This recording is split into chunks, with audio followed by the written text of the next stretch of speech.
tudo bem? Vamos retomar nossos estudos na área da filosofia, certo?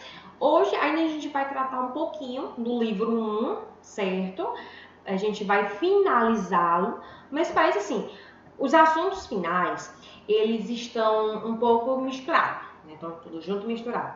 E eu senti a necessidade de desmembrar cada assunto e trazer num vídeo separado para que seja melhor e mais fácil o compreendimento de todos vocês, certo? Então você que você tem que fazer essa leitura do livro, certo? E depois vem para assistir esse vídeo novamente, para que vai clarear um pouco, né? A gente já sabe que estudo na filosofia não é fácil, requer um pouco de disciplina, né? Por parte de cada um de nós, mas com jeitinho a gente aprende e vai dar tudo certo, tá bom?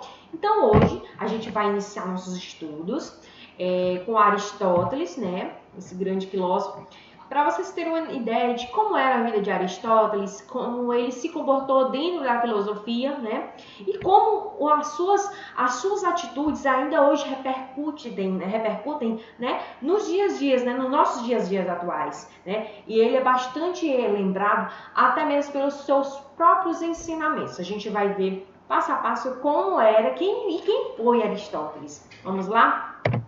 Bom, o Aristóteles, ele não era um sangue puro, né? Era um grego sangue puro. Aí você pergunta, que sangue puro é esse, professor? Que eu não estou entendendo nada. Bom, ele não era de Atenas, certo? Ele foi para lá para estudar. Ele veio da Macedônia, né? De uma cidade chamada de Estagíria.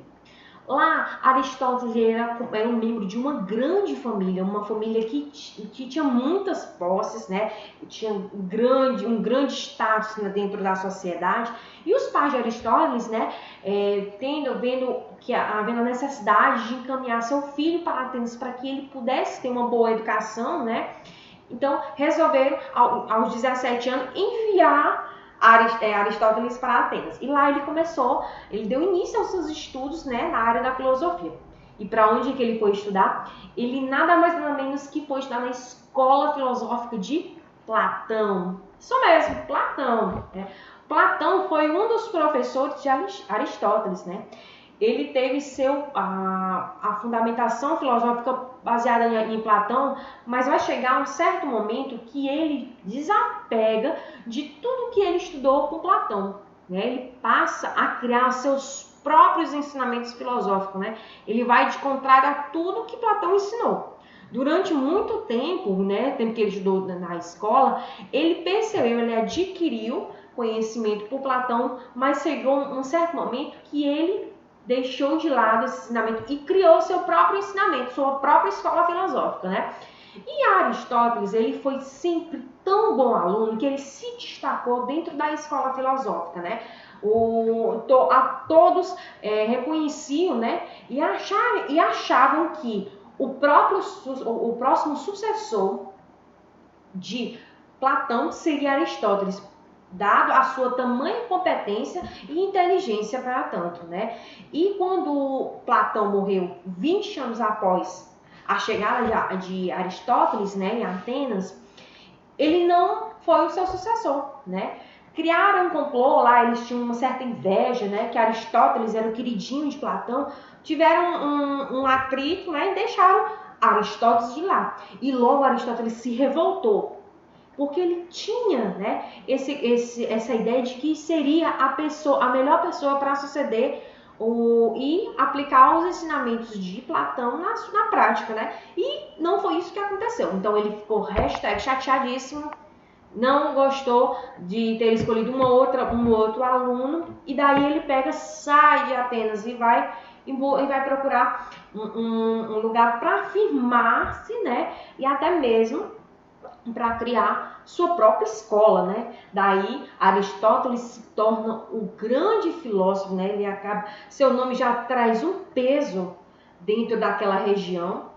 E mais, quando ele se revoltou com essa ideia de não ser escolhido como sucessor de Platão, ele demonstrou para a sociedade que ele era tão apto para seguir a carreira, né? Que a gente pode até dizer isso, ao ser sucessor de Platão.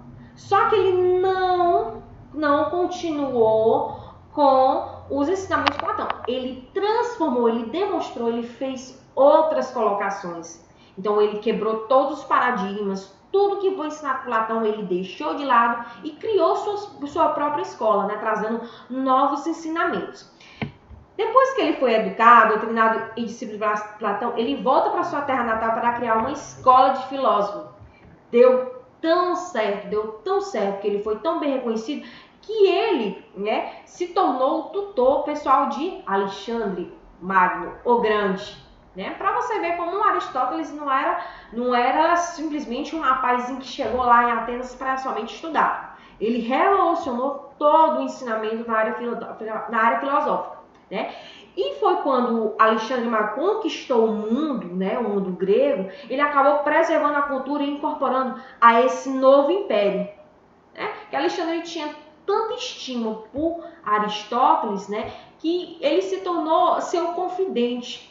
E tudo que se passava, todos os conselhos, tudo que pertencia à conquista, né, desse novo mundo grego, ele dava graças, né, porque tinha Aristóteles a seu lado. Esse é o motivo pelo qual considera-se que Aristóteles é diretamente responsável pela manutenção da cultura grega, né, na época de Alexandre Magno. É importante ressaltar que Aristóteles foi um discípulo de Platão, como eu havia falado para vocês. Mas ele construiu seu próprio pensamento filosófico, né? E era contrário a todos os ensinamentos de Platão. Ele vai justamente no contraponto diante de Platão, que era defensor de teorias da teoria das ideias. Mas Platão acreditava que conseguimos atingir conhecimentos através das ideias. Aí vem Aristóteles e diz: não vamos adquirir conhecimento através de ideias.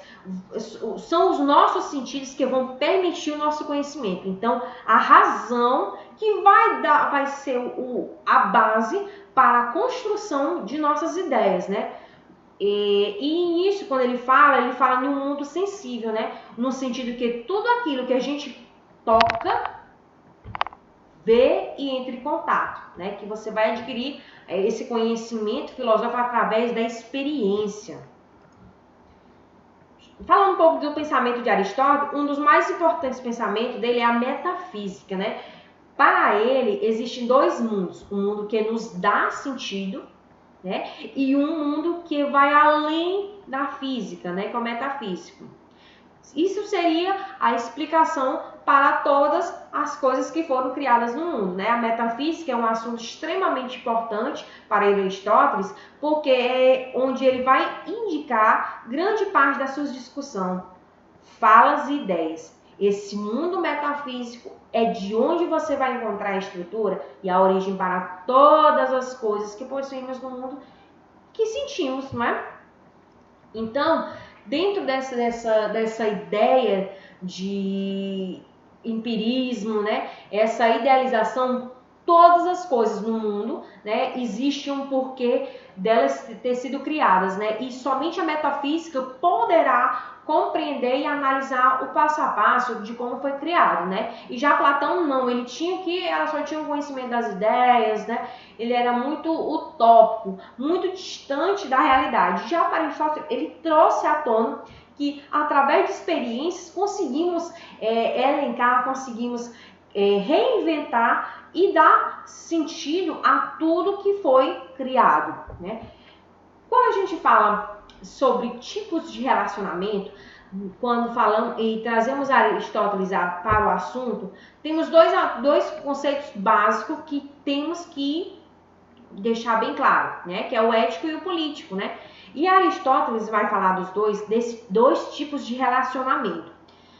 Ele acreditava que sempre a ética vai estar agregada à política, né? Que um ser político, ele precisa ser ético, né?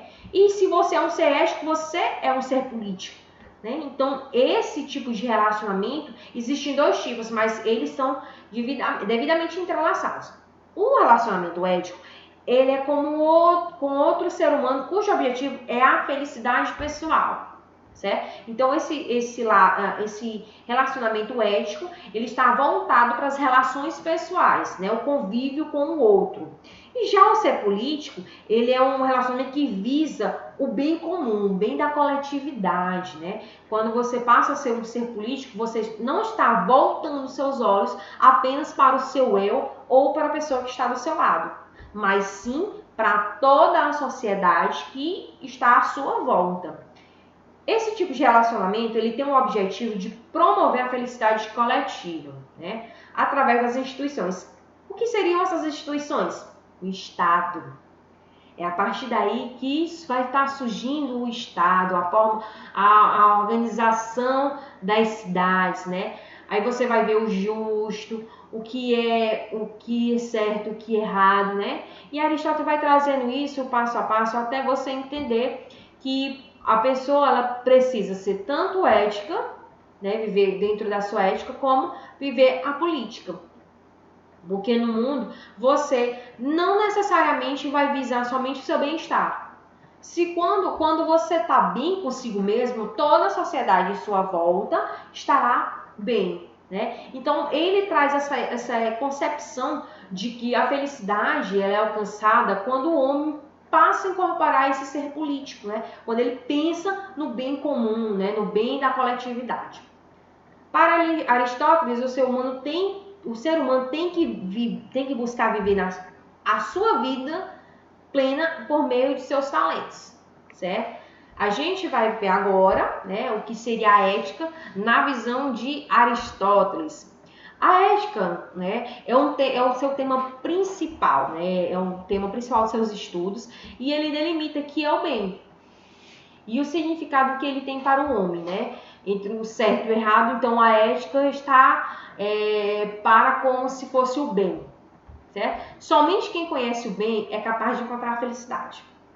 Isso na visão de Aristóteles, né? Que o ser humano, quando ele é um ser ético, ele consegue transmitir essa felicidade para os demais, porque ele está tão bem consigo mesmo que isso vai respingar nos que estão à sua volta.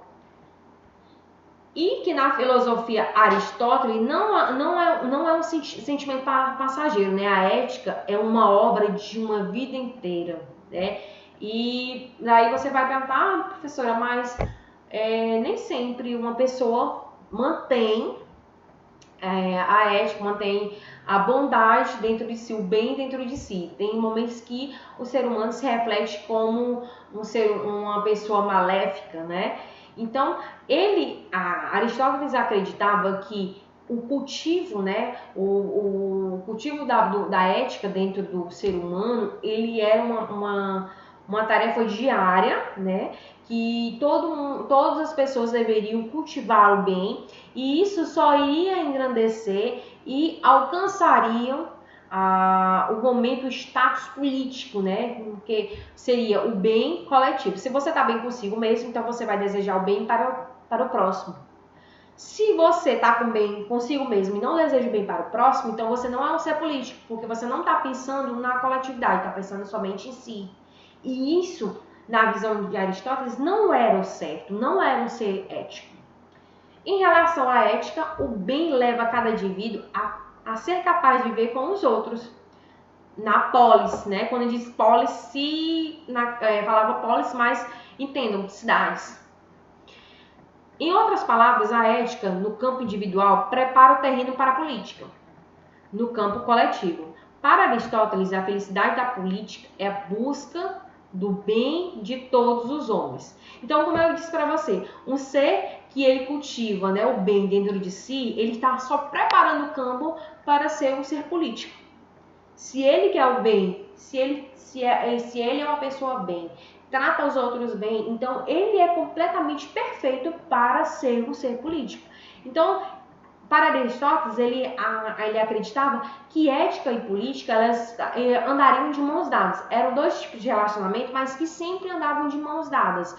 Porque para ser um ser político, você precisa ter a ética, né? Então, tendo a ética, você é possivelmente uma pessoa voltada para a política, certo? E o que seria e qual é o bem de todos os homens, né? A felicidade, né, ela corresponde, na visão de Aristóteles, né, que não é um sentimento que aparece e está assim e vai embora. Como havia dito para vocês, ao contrário, é uma obra da vida inteira. E a virtude, que ele fala arete, é a expressão maior da excelência de uma pessoa, de sua integridade, da sua identidade. A paixão, por outro lado, torna-se confusa, dividida entre desejos contrários, conflitantes, opostos. Alguém sobre o domínio da paixão pode inclinar-se ao vício, que é o excesso ou falta da paixão.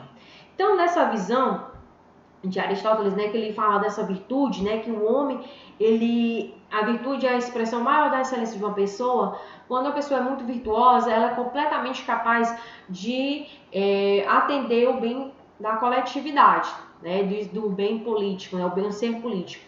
E quando a pessoa é elevada ao sentimento da paixão, ela acaba esquecendo isso, acaba esquecendo do outro, dos outros. E isso pode ser um sentimento conflitante, porque acaba você sendo levado a sentimentos, como eu poderia dizer, sentimentos únicos e completamente individualistas. Então, na visão de Aristóteles, a virtude é encontrar pelo uso da razão um meio termo entre esses extremos, que Aristóteles chamou de meio justo. Você não precisa ser uma pessoa somente que se volte para a sociedade e esqueça de si. Mas você tem que ter uma mistura de cada um, um pouco de tudo. Você tem que ser uma pessoa ética, porém uma pessoa política, mas que tenha esse ensejo, esse desejo de ter essa paixão que deixa em alguns momentos confuso, mas passageiro. Não pode ser eterno, você não pode se elevar-se por um sentimento egoísta. Procurar ser uma pessoa proba, uma pessoa boa, que seja boa para os demais, mas que nem sempre seja em excesso bom para os outros e acaba esquecendo de si, e nem autossuficiente bom para a si mesmo e esquecer dos demais. Então você tem que equilibrar esses sentimentos. Foi onde ele chamou de justo meio. Vamos passar aqui para o próximo. Deixa eu ver bem aqui o que mais que eu tinha para explicar para vocês. Suponha-se que alguém dominado pelo prazer, que para Aristóteles é uma paixão, e esse alguém pode ser libertino, um dos extremos do prazer em excesso, ou insensível, que é o extremo oposto, falta de prazer.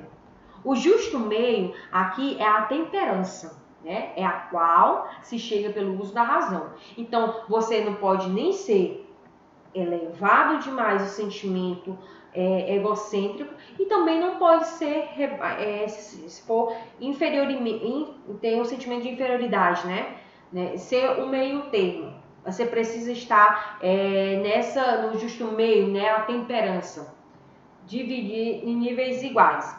E a virtude, assim, está ligada à razão, e como todo homem é dotado de razão, todo homem pode chegar a alcançar a virtude.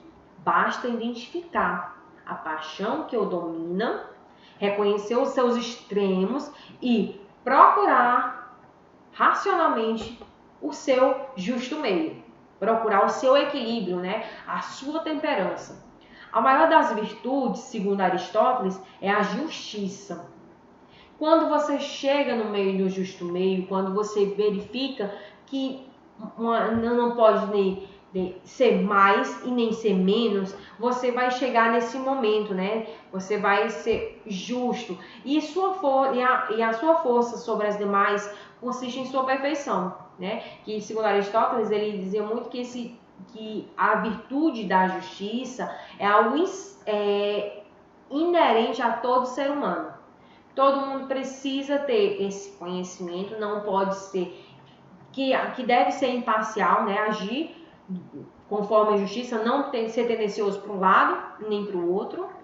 E porque quem é justo protege-se mais para o outro do que para si mesmo, né? Então, essa qualidade, né, essa virtude da justiça, Aristóteles tem esse pensamento de que a pessoa, quando ela atinge o seu justo meio, ela alcança a virtude da justiça. Ela passa a ver com outros olhos, né? Torna-se um ser empático, né? Capaz de se colocar no lugar do outro e decidir o que é bom e o que é certo a ser seguido, ok? Sobre política e Estado, a gente vai fazer uma pequena explanação, né?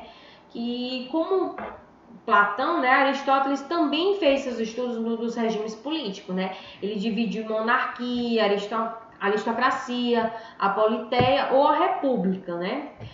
E tal qual Platão, Aristóteles considera que cada um deles pode degenerar a monarquia em tirania, né?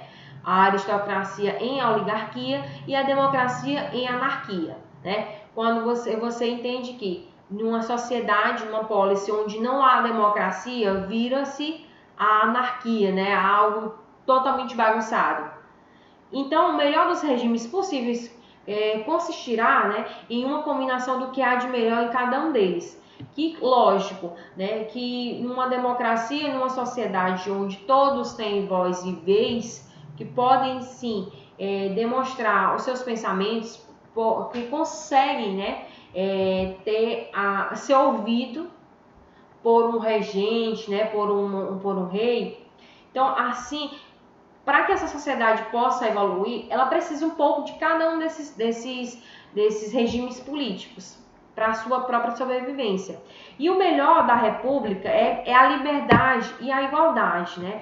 E da monarquia, a capacidade de criar riquezas, da aristocracia, sua excelência, e no caso da democracia, sua capacidade de qualidades intelectuais. Então a gente viu que nessa parte, né, da história que trata de Aristóteles, né, ele sempre quis preservar o ser humano e a sua essência, né, por ele ser uma pessoa boa, né, e que para ele atingir essa virtude da justiça, ele precisa conhecer os dois lados, até mesmo para ele ter uma noção de que onde ele deve chegar e como deverá ser feito determinada ação para que não prejudique nenhum lado e nenhum outro, assim agindo neutramente, tá certo? Então tá, esse foi a nossa explanação sobre Aristóteles, a gente falou só um pouquinho da vida dele, vocês devem se aprofundar mais no livro, certo? Para fazer a complementação do assunto. No mais, aguardo vocês no próximo vídeo. Beijo, tchau, tchau!